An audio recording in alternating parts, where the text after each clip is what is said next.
Empezamos la tercera clase de teoría de diques verticales haciendo un resumen de lo que habíamos visto en la clase anterior. Acordaros que nos habíamos quedado en las cotas de coronación de un dique vertical y dentro de estas cotas de coronación habíamos dado una serie de criterios que en cierta medida nos permitían asimilar diagramas de presiones que vimos también en las clases anteriores y el nuevo criterio de Leo Franco. Acordaros, vimos tres ideas fundamentales. En primer lugar, el diagrama de Gilroy. Y en este diagrama de Gilroy habíamos visto que teníamos una estructura, esta estructura estaba sin banqueta y habíamos visto que su diagrama de presiones era un diagrama de característica rectangular, de tal manera que tenía que haber un monolito por encima de 1,25 la altura de la máxima solicitación sobre la estructura. En segundo lugar, habíamos visto el esquema de Seinfeld que destacábamos porque tenía un diagrama para crestas y otro diagrama para senos, también directamente sobre terreno natural. Fijaros, de tal manera que habíamos determinado un diagrama de estas características para la cresta y otro diagrama de estas características para el seno. Y en el caso del diagrama de cresta habíamos visto que este valor tenía que ser H más H0. Y este valor H0 también habíamos recordado que dependía de la H y de L. Y por tanto, al depender de L, depende del periodo de Rosas. Y finalmente vimos el criterio de Franco, y dentro de este criterio de Franco vimos la importancia que tenía el valor de Q, el caudal de rebase, y este caudal de rebase lo habíamos simbolizado como Q partido por la raíz de G H sub S al cubo igual a 0,082 por la exponencial de menos 3 RC 1 partido por gamma C 1 partido por gamma B. Y ya habíamos resumido este criterio de Franco, lo ponemos en esta parte de la pizarra, como Q partido por la raíz de G H sub S cubo igual a 0,082 por la exponencial de menos 3 RC partido por H sub S. Acordaros también, y con eso acabamos la clase, que tomábamos un valor de Q que era 10 a la menos 2 metros cúbicos segundo por metro. Bueno, pues visto esto, vamos a hacer un ejemplo donde podamos ver las diferencias de cotas a partir de este resumen del final de la clase anterior. Bueno, vamos a hacer el ejemplo 7. Ejemplo 7. Y en el ejemplo 7 nos dicen que tenemos una estructura H sub S 6 metros que está en una profundidad de 20 metros, ¿vale? Y un periodo de 12 segundos. Y nos dicen, oye, por favor, darnos la información sobre las potenciales cotas de coronación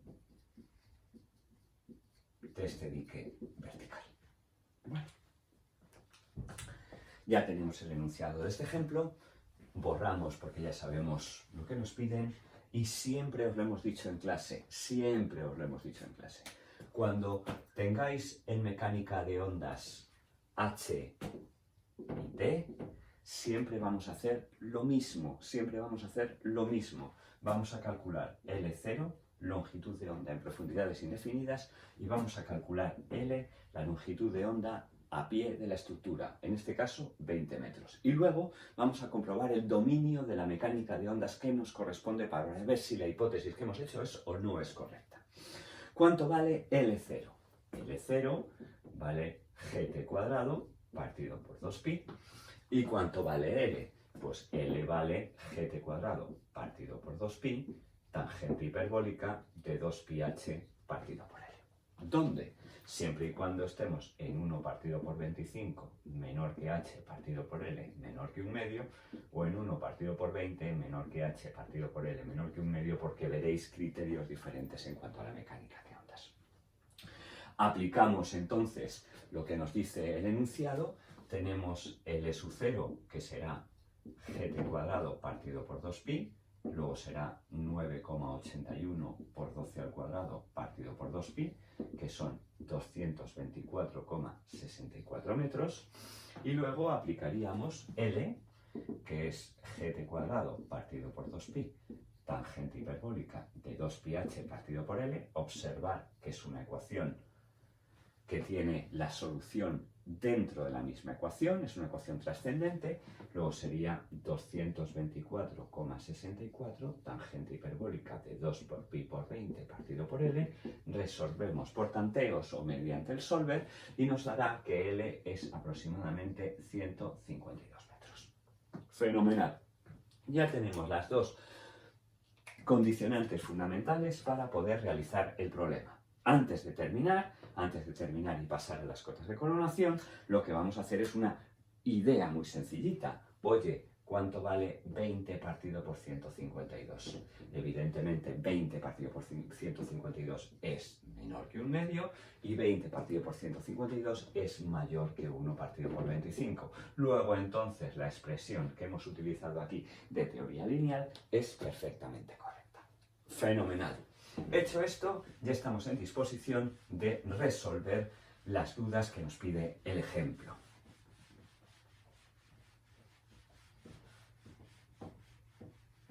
Vale, estupendo.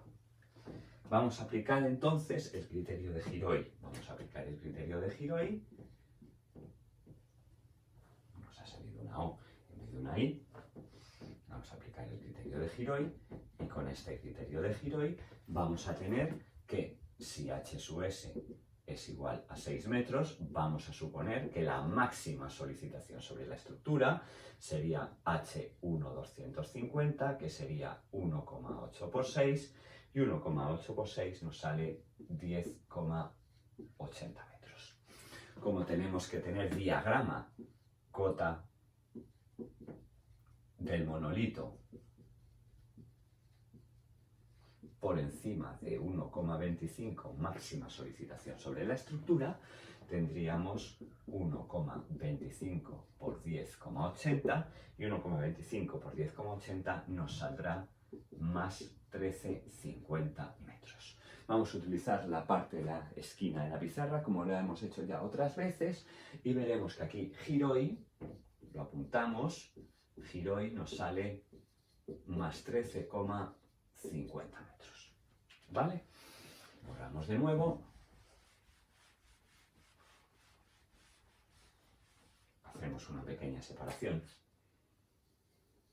para seguir poniendo datos. Y ahora lo que hacemos es SameFlow. Bueno, pues SameFlow también sabemos que la cota, para el diagrama, la cota tiene que estar por encima de H más H0.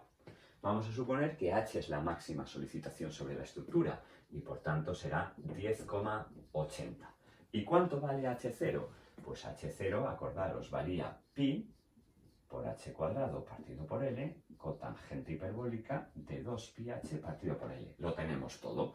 Luego será más pi por 10,80 al cuadrado dividido por L, que hemos visto que era 152, por la cotangente hiperbólica de 2 por pi por 20 partido por 152. Y este valor os saldrá esto. Os sale 3,55 y por tanto, volvemos a colocarlo aquí. Si hubiéramos utilizado el esquema SameFlow, estaríamos por encima de la más 14,35 metros. Fenomenal. Bueno, vamos a ir al último caso. Para que veáis las diferencias de cota y sobre todo que nosotros a la hora de realizar un dique tenemos que pensar que la ciudad tiene que ver el mar y por tanto no podemos tener unos paramentos acoronados a la más 21 como era el antiguo dique Santurce o a las 18 como era el dique Príncipe de Asturias en un dique andaluz o a unas cotas que van a impedir la visualización del mar desde tierra y entonces vamos a coger el criterio de Franco Q vamos a suponer 10 a la menos 2 ¿vale? Dividido por la raíz de 9,81 por 6 al cubo, igual a 0,082 por la exponencial de menos 3 RC, que es nuestra incógnita, dividido por HS, que eran 6 metros. Hacemos este ejercicio y con este ejercicio nos sale que Franco nos sale una cota de más 11,86 metros. Fijaros la diferencia, hay casi 3 metros de diferencia en cuanto a la coronación del espaldón. Bueno, pues este era el ejercicio 7, el ejemplo 7, que nos ha permitido conectar la clase de teoría 2 con la clase de teoría 3 de diques verticales. Bueno, pues hecho esto, vamos a sintetizar todo lo que hemos visto hasta ahora con algo que desde nuestro punto de vista os puede ayudar muchísimo a la hora de conceptualizar, una sección de una estructura marítima determinada. Bueno, es el punto 19, le ponemos varias estrellas y este punto 19 es el concepto de croquis de un dique vertical. Vuelvo a hacer el mismo dibujo que hice también en una de las clases anteriores y este dibujo es el siguiente. Nosotros tenemos aquí nuestra línea de referencia, concretamente nuestra 00, siempre referida a la bajamar, y vamos a colocar aquí el terreno natural. En este terreno natural vamos a simbolizar un dique, sea este, vamos a simbolizar una ola y este dique es así. Ahora voy a simbolizar otro dique, ¿vale? Es la misma ola y este dique es así. Y ahora vamos a simbolizar un tercer dique.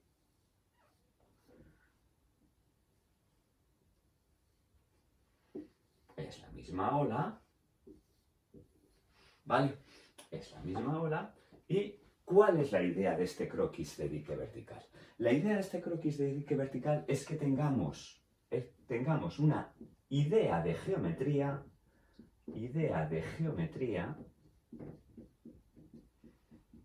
antes de empezar a calcularlo o bien por Goda, o bien por Takahashi, o bien por otros esquemas de diseño. Esa es la idea. Yo creo que la ingeniería tiene una componente fundamental de órdenes de magnitud y estas componentes de orden de magnitud es lo que queremos transmitiros con este epígrafe que se denomina croquis de un dique vertical. Bueno, y además este croquis de un dique vertical nos va a permitir resumir todo lo que hemos visto hasta el momento. La rabia de tener que dar clase en pizarras tan pequeñas es que no lo vamos a poder hacer en una sola pizarra, con lo cual vamos a tener borrando. En la escuela con las 4 pizarras es genial porque podemos simbolizar cada uno de los pasos en cada pizarra y por eso lo tenéis la posibilidad de verlo de una forma instantánea. Bueno, vamos a ir al croquis de un dique vertical. Y dentro de un croquis de un dique vertical, ¿por dónde vamos a empezar? Siempre. Por la acción. Por la acción.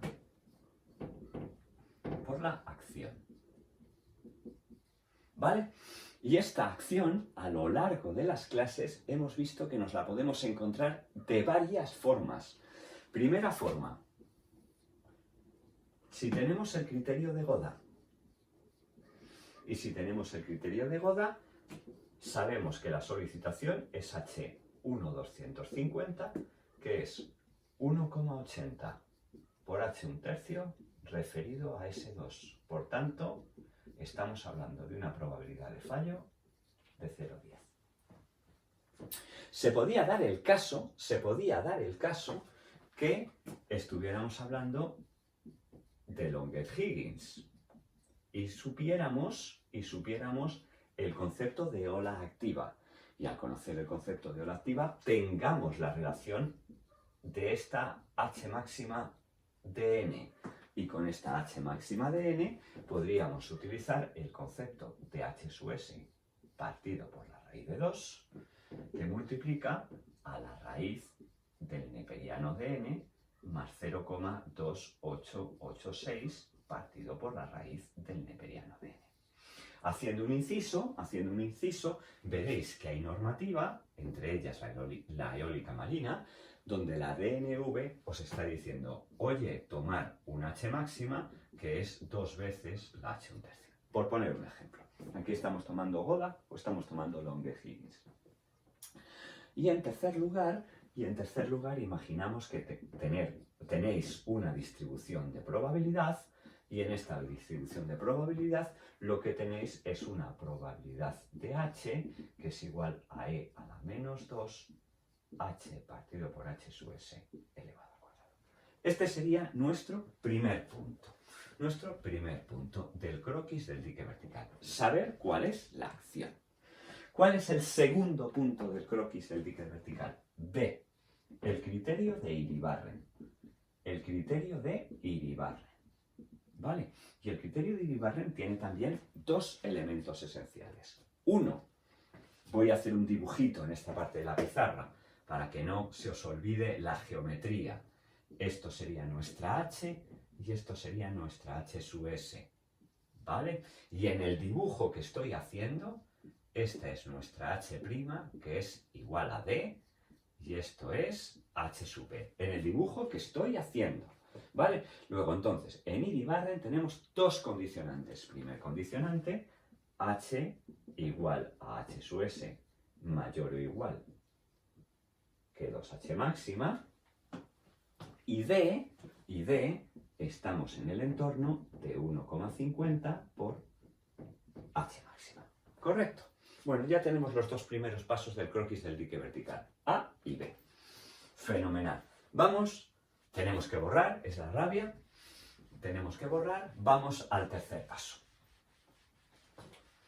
Estoy yendo más tranquilo que en clases anteriores, con el objetivo de que podáis tener los conceptos muy claros de síntesis de un dique vertical. El tercero de los puntos, que vamos a denominarlo C, es el denominado mapa paramétrico. Y en el mapa paramétrico utilizamos a McConnell. ¿Qué hacemos en McConnell? Acordaros, estamos en la parte del gráfico de McConnell de la izquierda del todo, concretamente en dique vertical. ¿De acuerdo? Luego, en el mapa paramétrico de McConnell se tienen que cumplir dos condiciones. La primera, h sub b estrella. ¿Qué es h sub b estrella? h sub b partido por h sub s. Y eso tiene que ser menor que 0,3. Volvemos a repetir el dibujo. ¿Vale? Esto es h sub s y esto es h sub b. Y la segunda condición, esto ya implicaría que estamos ante el concepto de dique vertical, y la segunda de las condiciones es que tenemos que estar ante pequeñas olas. ¿Qué significa estar ante pequeñas olas? Que el monomio adimensional de altura de ola significante h sub s tiene que ser h sub s partido por h sub s pequeña menor que 0,35. Esto implica que estamos ante pequeñas olas, y dv más pequeñas olas implica diagrama cuasi estacionario. Luego estamos verdaderamente en un concepto de dique vertical y en este concepto de dique vertical podemos perfectamente aplicar cualquier diagrama de empujes como veremos en el máster. Seguimos. Cuarto punto. Vamos a aplicar D. Vamos a aplicar el criterio de Brebner. Y el criterio de Brebner es sobre la anchura de la banqueta. Y volvemos a ponerlo entre paréntesis. Esto es un concepto hidráulico, ¿vale? No geotécnico, ¿vale? Y en este criterio de Brebner vamos a hacer que el ancho de la banqueta B, que el ancho de la banqueta B sea igual a 0,40 por h sub s. Esto, recordando las clases anteriores, era muy importante también, porque en cierta medida nos va a permitir cumplir uno de los condicionantes de Madrigal y Valdés. ¿Cuál? El 0,3 menor que b sub b partido por h sub s menor que 0,55. Luego estamos del lado de la seguridad y unificando todos los conceptos que hemos visto hasta el momento. Acordaros, punto A acción, punto B Iribarren, punto C McConnell, punto D Bremner. Ahora, en el punto E, vamos a volver a pintar, y vamos a hacer una reflexión, y esta reflexión la vamos a conectar con algo que hacíamos en los diques en talud con referencia al todo 1. Bueno, fijaros, punto E, cajón. ¿Vale? ¿Qué significa esto? Imaginaros que nosotros hemos realizado este dique vertical, sea esta la banqueta, sea este el enrase, y este es el monolito, y este monolito lo hemos hecho mediante cajones flotantes de hormigón armado. ¿Vale? Ponemos el nivel de agua. Sea este el nivel de agua. ¿De acuerdo? Y acabo de poner el nivel de agua respecto de la 0. ¿De acuerdo? Luego entonces nosotros el cajón lo vamos a poner. Siempre es un orden de magnitud. Os podéis encontrar un proyecto y decir, oye, es que no lo han puesto a lo que has dicho tú en clase o en la teoría. No, hombre, es un orden de magnitud, ¿vale? Vamos a poner el cajón en los sitios sin marea, 1 metro por encima del nivel de referencia del agua. Es decir, en el nivel más 1. ¿Qué significa esto? Esto significa lo siguiente. Borro un momentito. Si nosotros estamos, por ejemplo, en el Mediterráneo, donde tenemos una marea astronómica prácticamente despreciable y solo tenemos mareas meteorológicas, lo más lógico es que nuestro cajón corene a la cota más 1. Si nosotros estamos en Canarias, que tenemos aproximadamente un recorrido de marea en el entorno de 3 metros, nuestro cajón debe estar aproximadamente en la 350 o en la 4. Si nosotros estamos en el Atlántico Norte, ¿vale? Podemos estar 4,5 metros, podemos tener un recorrido de marea en la zona española de 4,5 a 5,5 metros, ¿vale? Nuestro cajón, lo más lógico es que esté en el entorno de la cota más 6,50, ¿vale? Es decir, estamos 1 metro por encima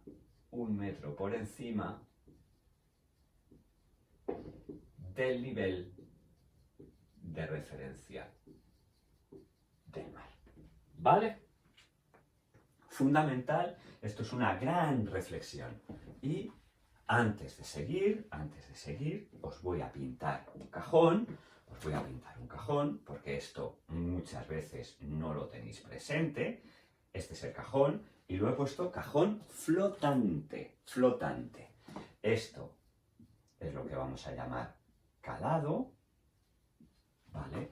Esto es lo que vamos a llamar puntal, y esto es lo que vamos a llamar franco bordo, con el objetivo de que también tengáis un poco de conceptos navales sobre los flotadores.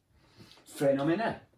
Punto E, el cajón. No os preocupéis porque vamos a hacer un ejemplo 8 para sintetizarlo todo. Borro ya la figura para seguir ocupando esta parte de la pizarra. apuntarlo bien, lo que es el francobordo, el puntal y el calado. Y el punto F, el punto F, es la superestructura. La superestructura. La superestructura, volvemos a hacer un dibujo, sea este nuestro espaldón, ¿vale? Sea este nuestro cajón, ¿vale? Y aquí estamos haciendo una superestructura. ¿Vale? Y esta superestructura suele ser una losa, y esta losa suele tener al menos 1,50 metros de espesor. Otro condicionante fundamental de la superestructura, acordaros, si este obra que es un dique fuera dique-muelle, aquí resolviendo el castigo y aquí haciendo transferencia de mercancía, no podéis olvidar algo que dice el ARON 02, algo que dice el ARON 0.2-90 con relación a la operación y el almacenamiento, donde os dice que al menos el almacenamiento tiene que ser mayor o igual que 15 metros. Este condicionante no lo podéis tampoco perder de vista a la hora de pensar sobre la estructura y el ancho del cajón que tenéis que realizar. Bueno, ya llevamos hasta el punto F, resumimos los puntos, punto A, acción, punto B, Iribarren, punto C, McConnell, punto D, Brebner, punto E, cajón, punto F, superestructura. Nos quedan dos, y con estos dos tenemos un orden de magnitud del cajón. Muchas veces cuando acabéis el grado decís, oye, es que no hemos aprendido nada, no sé proyectar nada, no te sé... Y yo os digo, al menos tenéis un orden de magnitud para croquizar un dique en talud, un dique vertical, un dique mixto, un espigón de playa. O sea, que sí que habéis aprendido bastantes cosas a lo largo de las asignaturas de la escuela. Nos quedan entonces el punto G, que es el ancho efectivo, ¿vale? Este ancho efectivo ya lo vimos que estamos utilizando la fórmula de Negro-Etol, y en esta fórmula de Negro-Etol, concretamente vemos que este ancho efectivo está entre 3,15 a 3,28 la H sub S asociada a S2. Son órdenes de magnitud, ¿vale? Son órdenes de magnitud, pero es una primera idea para luego optimizar con un determinado diagrama de empujes o para meteros en un ensayo, para hacer lo que queráis. Son órdenes de magnitud. Para finalmente el punto H ser las cotas de coronación, y estas cotas de coronación hemos visto las posibilidades que tenéis mediante o bien la teoría de Giraud, o bien la teoría de Seinfeld, o bien la teoría de Franco. ¿Vale? Fenomenal. Bueno, pues este es el croquis de un dique vertical, y este croquis de un dique vertical estructurado, acordaros, para que lo tengáis todo, esta cota de coronación debe estar por encima del 1,25 H. Esta tiene que estar por encima de H más H0. Y esta tiene que estar en función de GH sub S cubo igual a 0,082 por la exponencial de menos 3 RC partido por H sub S. Fenomenal. Como síntesis de este punto 19, y antes de hacer un ejemplo,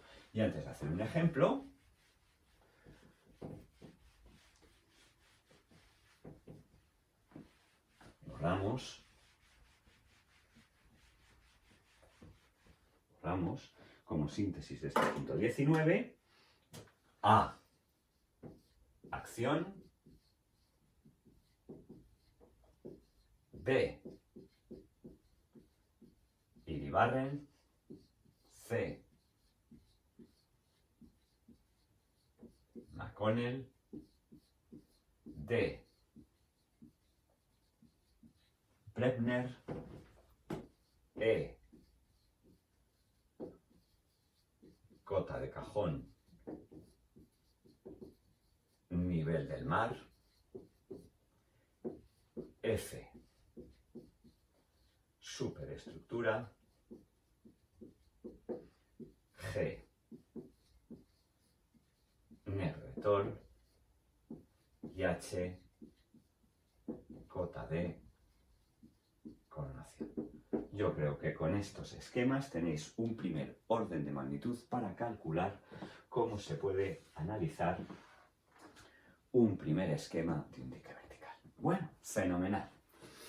Y además, ya lo veremos en clases de problemas, cómo os va a permitir esquematizar cualquier tipo de ejercicios, aunque sea de banqueta. Dice, oye, ¿por qué haces esto si es un problema de banqueta? Ya lo veréis, ya lo veréis. Estamos empezando, solo hemos dado un par de clases y un poquito más de teoría de diques verticales. Ya veréis qué cantidad de soluciones nos puede dar el tener un orden de magnitud de la estructura. Bueno, pues hecho esto, vamos a hacer el ejemplo 8.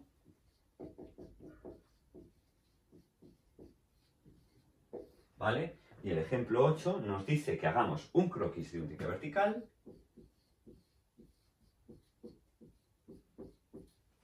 que está en una profundidad h igual a h sub s 36 metros. Si os fijáis, siempre estoy poniendo las dos nomenclaturas para que poco a poco la vayáis racionalizando, y que está sometida a una altura ola significante asociada a S2 de 9 metros. Fenomenal. ¿Y qué es lo que voy a hacer? Pues voy a seguir los mismos esquemas que hemos visto en el punto 19 de esta clase de teoría. Bueno, primer punto. Acción. Acción. Y nos preguntamos, ¿nos dan el periodo para calcular n? ¿Nos dan una probabilidad? No. Luego entonces la acción no nos queda más remedio que calcularlo mediante moda. Luego será h 1,250, 1,8 por h un tercio, que será 1,8 por 9, y cuando hacéis 1,8 por 9 os saldrá 16,20 metros. Segundo caso, B, Iribarren. Iribarren tiene dos condicionantes. Primer condicionante, h igual a h sub s mayor o igual que 2h máximo. ¿Esto qué implica? Que 36 metros, que es la profundidad, tiene que ser mayor o igual que 2 por 16,20. Pero 2 por 16,20 son 32,40 metros, luego cumple perfectamente de sobra. Y D tiene que estar en el entorno de 1,50 por h máxima, o lo que es lo mismo, 1,50 por 16,20, y esto os va a salir 24,3 metros. Bueno, ya tenemos un primer orden de magnitud. Pero este criterio de Iribarren lo vamos a completar con el criterio de McConnell. Y el criterio de McConnell, ¿qué nos dice McConnell? Vale. El criterio que nos dice McConnell es el siguiente. Oye, tenemos que tener un dique vertical, y para tener un dique vertical es necesario que h sub b estrella sea menor que 0,3. Y necesitamos tener pequeñas olas. ¿Vale? Luego pequeñas olas. Luego para eso necesitamos que h sub s sea menor que 0,35.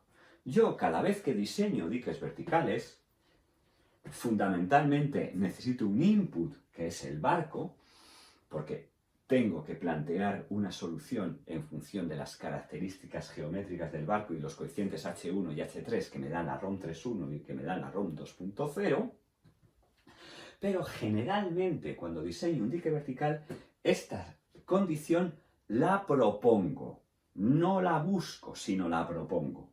¿Qué significa esto? Lo siguiente, fijaros, imaginaros que yo cogiera un h sub b estrella igual a 0,25. ¿Vale? La he propuesto. Luego entonces, como sé que h sub s es igual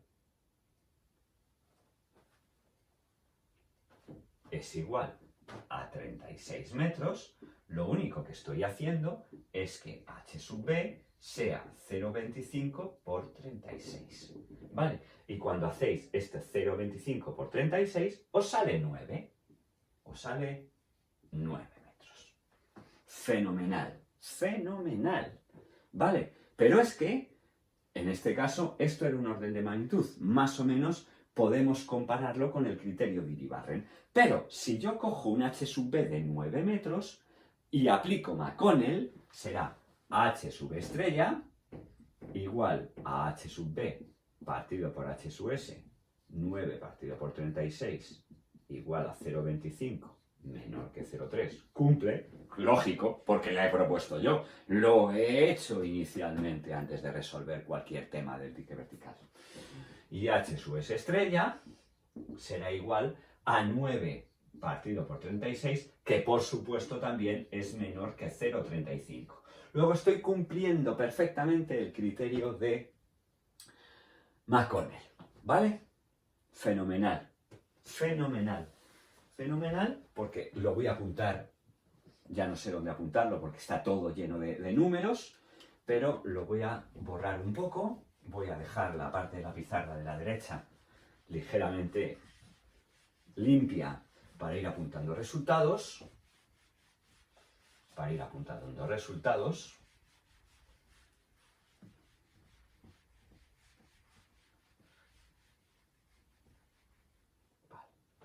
Acordaros, primer resultado, segundo resultado,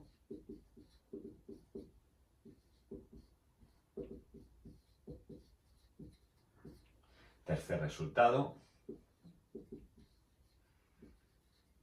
¿vale? Porque ya veréis que con esto vamos a seguir pintando la estructura. Bueno, añadimos cosas. Ya hemos hecho el punto A, el punto B y el punto C. Vamos al punto D, Brebner.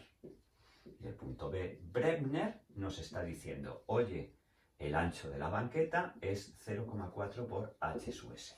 Vuelvo a repetirlo, hidráulico. Luego será 0,4 por 36. 0,4 por 36 sale 14,4 metros. Nos han preguntado, ¿hay marea? Contestación, no. Luego entonces nuestro cajón lo vamos a poner a la cota más 1. F. Superestructura.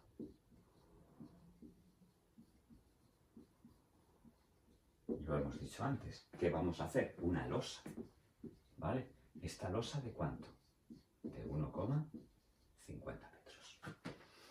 F. G. Ancho efectivo.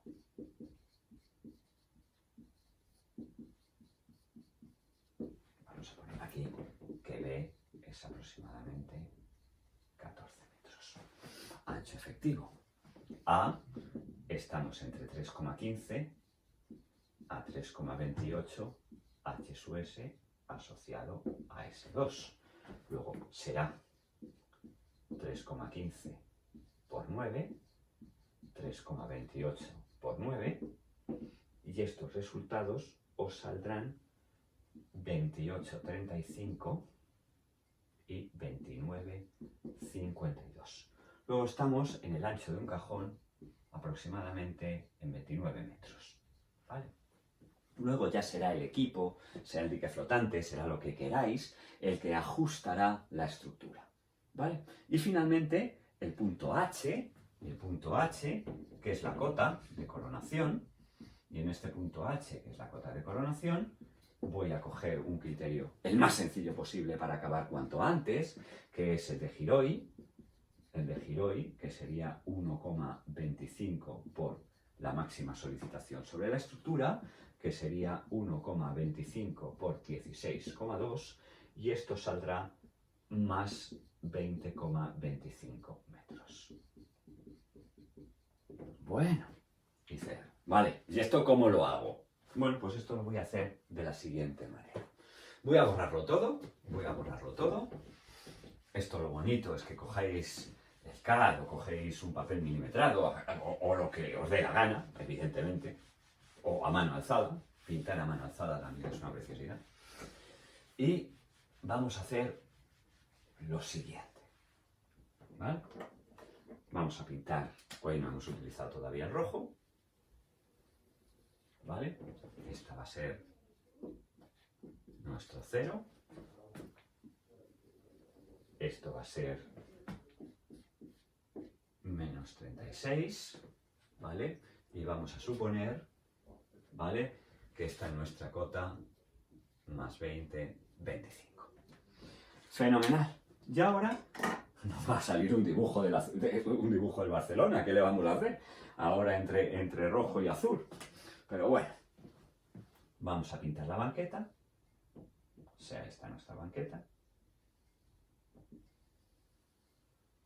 ¿Vale? Esta banqueta hemos decidido que tiene 9 metros de potencia. Luego, si esto tiene 9 metros de potencia, esta es la cota menos 27. ¿Vale? Esto lo vimos en las banquetas, son taludes de vertido directo. Le pongamos 3 medios, le ponemos 3 medios, ¿vale? Enrasamos con grava y ancho hidráulico según Brebner. Ancho hidráulico de Brebner, imaginaros que eran 14 metros, ¿vale? Vamos a suponer que hacemos simétrica la sección, 14 metros. Siguiente paso, ancho del cajón, 29 metros. Cota de coronación del cajón, la más 1. Cota de coronación de la losa, la más 250.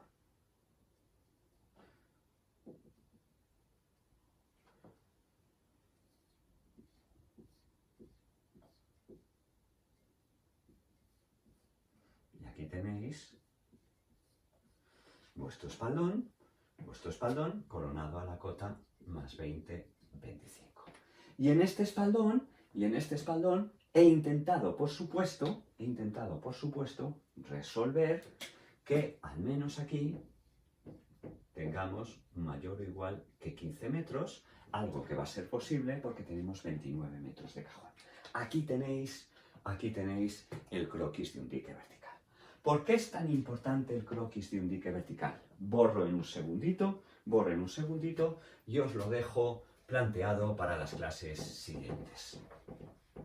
Bueno, alguien podría decir, oye, esto es fenomenal, porque aquí puedo calcular el peso con el D sub n sub 50 y el W sub 50 por madrigal.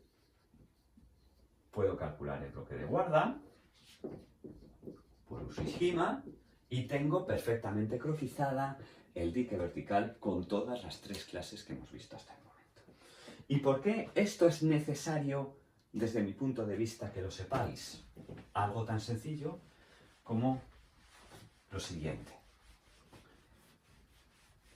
Dentro de poco nos encontraremos ante una estructura que es así, ¿vale?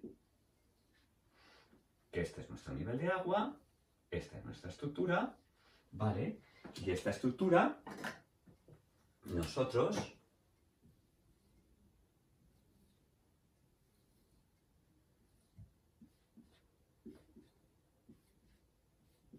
la calcularemos aquí con un peso 1, aquí con un peso 4, aquí con un peso 2, aquí con un peso 3 y aquí con un eta estrella, ¿vale? Y con una PSU. Es decir, todo lo que hemos hecho nos va a permitir luego tener el orden de magnitud cuando apliquemos el criterio del profesor Goda. Y si aplicamos el criterio del profesor Goda y el dique está en aguas someras y con problemas de deslizamiento, no nos quedará más remedio que plantearnos, oye, ¿qué pasa con el coeficiente alfa sub 2 para ser sustituido por el coeficiente alfa sub i y repasar el problema que denominaremos impulsivo y la teoría de Takahashi? ¿Vale? Por eso pensamos que en vuestra formación es clave este croquis de un dique vertical y la metodología que os hemos expuesto hasta el momento, con el objetivo de que luego demos el salto a unos métodos más sofisticados de cálculo de diques verticales. Lo dejamos aquí. Espero que la siguiente clase sirva también para afianzar los conocimientos y ya serán clases de problemas relativos a diques verticales. Venga, hasta pronto.